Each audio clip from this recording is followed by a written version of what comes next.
Thank you too. And we will kick off the first question with Jay Anderson from Cageside Press. Jay, please go ahead. Thanks very much. And, this fight does have a bit of a family tie because Chookagian fought your sister back in February. First of all, did Valentina give you any tips going into this? It just the fact that Valentina fought Caitlin, it doesn't. I mean, she's totally different opponents. So the fight Caitlin and Valentina is one fight and one fight, and fight Caitlin and me it's totally different fight. So the technique and the tactic for probably fighting Valentina fighting Caitlin would be totally different than me fighting Caitlin. So it could be totally different, but it could be similar. So of course, we saw her fights before Valentina fought her. So we saw what technique Caitlin applied, and so it could be a little bit different with me. It could be totally different with me. So we just saw her, Caitlin, with my coach and with my sister, of course, and analyzing her technique and my strategy for to fight her, like the same way we did for any opponent. One thing that's going to be a little different here is the cage is going to be smaller at the UFC Apex than the regular cage. You do have experience from the Contender Series, but with both of you being strikers, how do you expect that to impact the fight?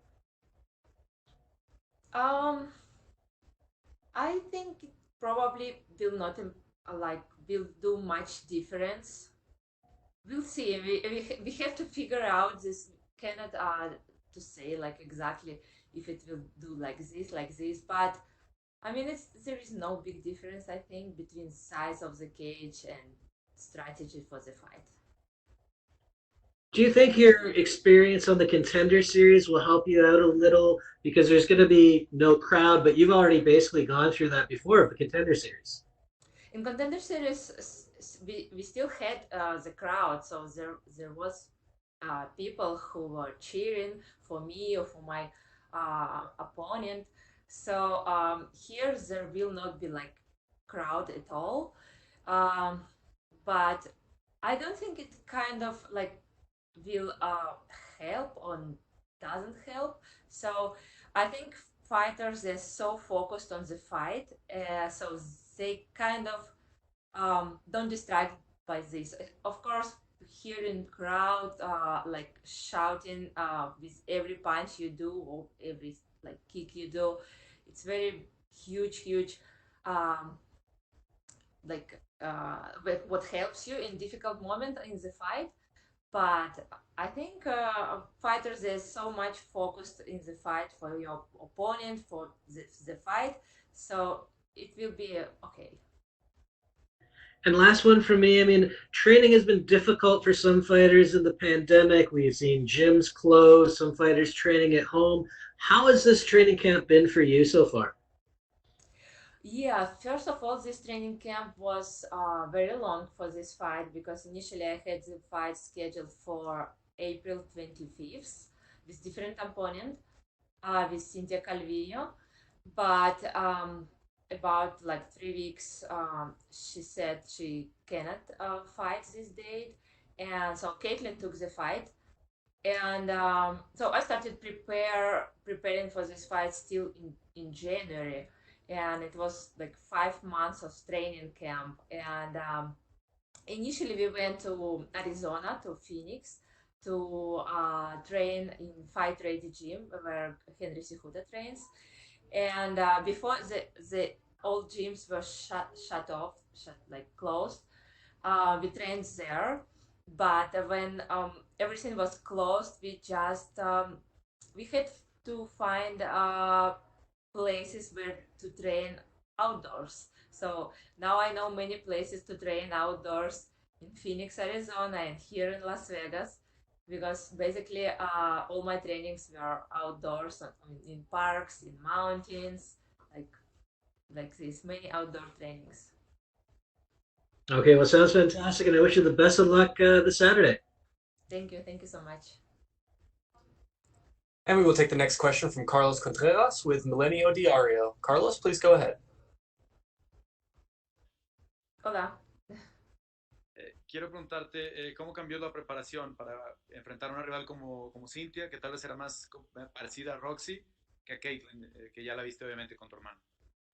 Claro, sí, la preparación primero es igual porque yo tengo que, para pelear bien, primero yo tengo que estar en buena forma, entonces solamente mejoramos ah, mi striking, entonces mejoramos mi, toda en mi forma en general, pero claro que yo sabiendo que yo voy a pelear Cintia Calvillo, que nos imaginamos que va a querer tumbarme y llevar pelea al piso y tratar de hacer algo ahí. Entonces estuvimos preparando para esto y era una rival más baja que yo y bueno, con otra estrategia. Pero cuando recibimos como la rival Katlyn, es totalmente diferente rival, es una rival alta, con buen striking, con sus fintas, mucha experiencia, también muchos años de pelear en artes marciales. Y pero yo creo que tuvimos bastante tiempo porque inicialmente la pelea era programada para abril 25 y ahora es más de un mes que preparamos para este rival. Entonces hicimos todos cambios, todos arreglos y estamos listos.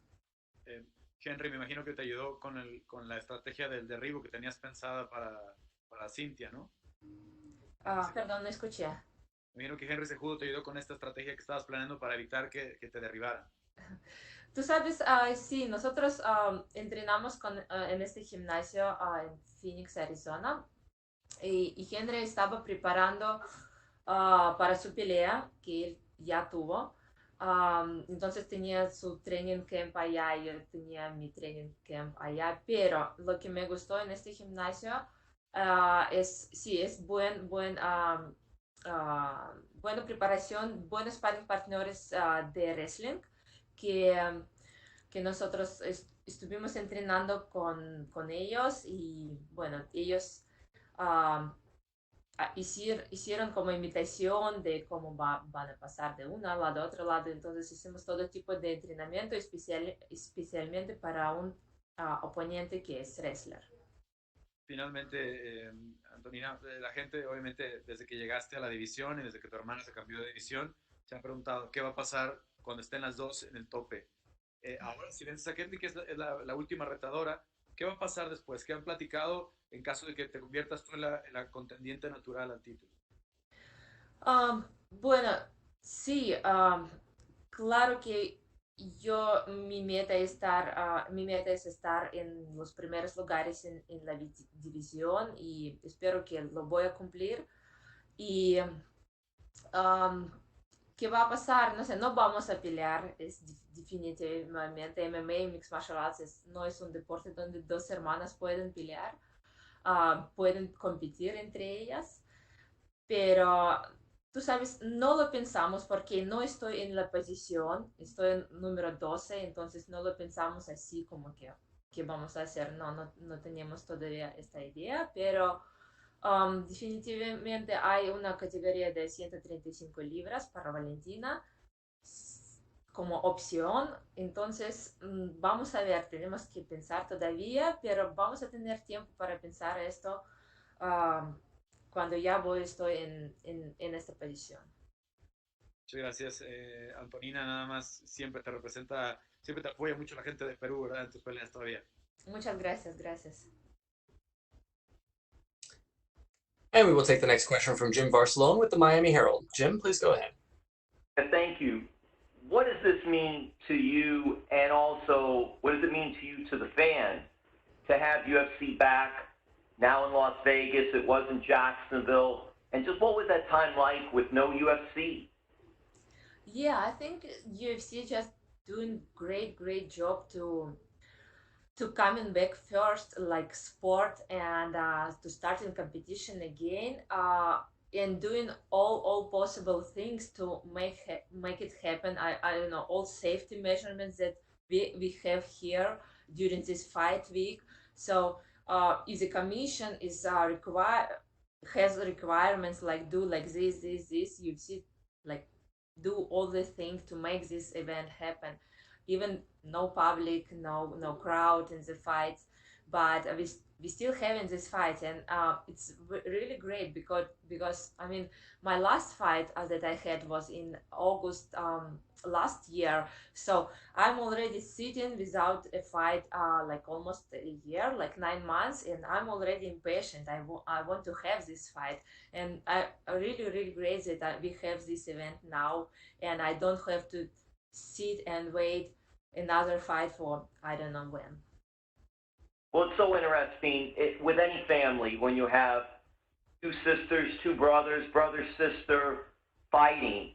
And how do you look at the goals for you? And is it, look, I want to be flyweight champ, no matter who it is, even if it's my sister, I have to go in there and fight. And what is the mindset for something like that?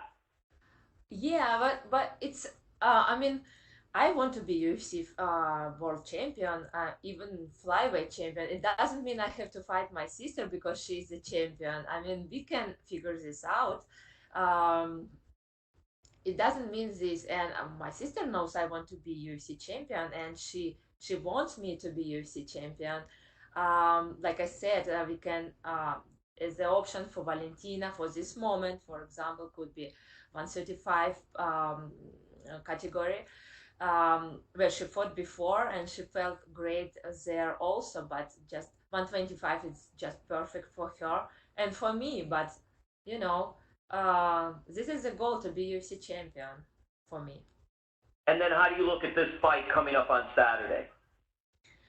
Um, I mean, it's good fight. It's difficult fight, difficult opponent, strong opponent. I mean, she's also experienced fighter, and she also has time in martial arts, and she has like many UFC fights, and she fought before in 135, and very good striker. It doesn't mean that all the fight we probably should expect on only striking because. Uh, my opponent, she's a complete MMA fighter. She great prepared on the grappling and wrestling and striking and everything else. So just looking forward and very excited about this fight. And lastly, how many languages can you speak? I can speak three languages, my own language, Russian, and two more like Spanish and English. Nice job. Thank you so much. Thank you. And we will take the last set of questions from Augusto Germaniez-Gay with Somos MMA. Augusto, please go ahead. Hola Antonina, ¿cómo estás? Hola, hola. Quisiera preguntarte, teniendo en cuenta que recién lo decías, las dos son peleadoras muy completas y tienen mucha experiencia, ¿en qué aspectos crees que que tenés ventaja por sobre Chookagian? Bueno, yo estaba preparando en todo en realidad, ¿sí?